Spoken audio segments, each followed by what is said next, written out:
Pregnancy के अभी late marriages हो रहे हो जिस वजह से फ्यूचर में बच्चों को ऑटिज्म आने के भी चांसेस रह सकते हैं। IUI, IF and test tube वो सब के प्रेगनेंसीज के अंदर तो एक्चुअली फॉर्म में लिखे हो सकता है कि there can be neuro developmental problems in children. So यही प्रॉब्लम हो रहा, लोग एक्सेप्ट नहीं कर रहे।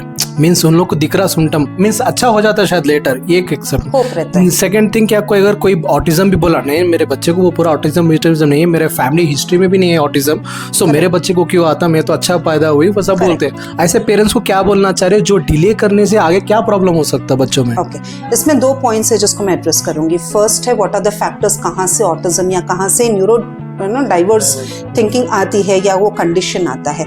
सबसे पहले हम देखते हैं family tree, family heredity, genetics के अंदर कोई सिंड्रोम्स थे क्या। और ऐसे नहीं कि फैमिली में बुजुर्गों को ऑटिज्म था तो ऑटिज्म ही आएगा। There can be any kind of a disorder that can come in, उनके जीन्स में अगर है तो there are very high chances. Second आता है कंसैंगुइनस मैरिजेस के, जहाँ पर सेम फैमिली में फिर ब्लड रिलेशंस में नहीं, ये तो मेरे मम्मी के ताया की लड़की से हम शादी करें, no, it's still the same blood. So वहाँ से जो probability of getting the genes है वो higher है. So it is to be taken care.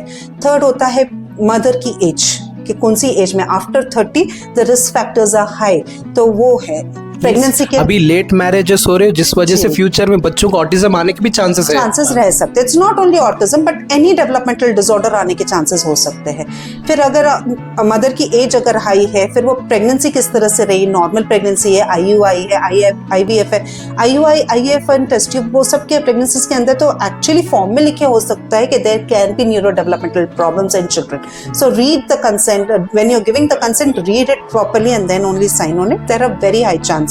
Ma'am sorry to disturb you, अगर थायराइड, PCOD ऐसे हार्मोनल इश्यूज वालों को भी प्रॉब्लम हो सकता है मैम? हो सकता, क्योंकि अगेन मेडिकेशन है and then your body is reacting with the foetus inside. ठीक है, so there are studies which shows that के ये मेडिकेशन की वजह से भी there can be neuro developmental problems.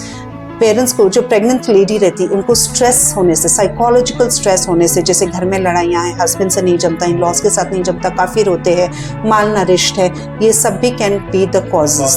There can be causes.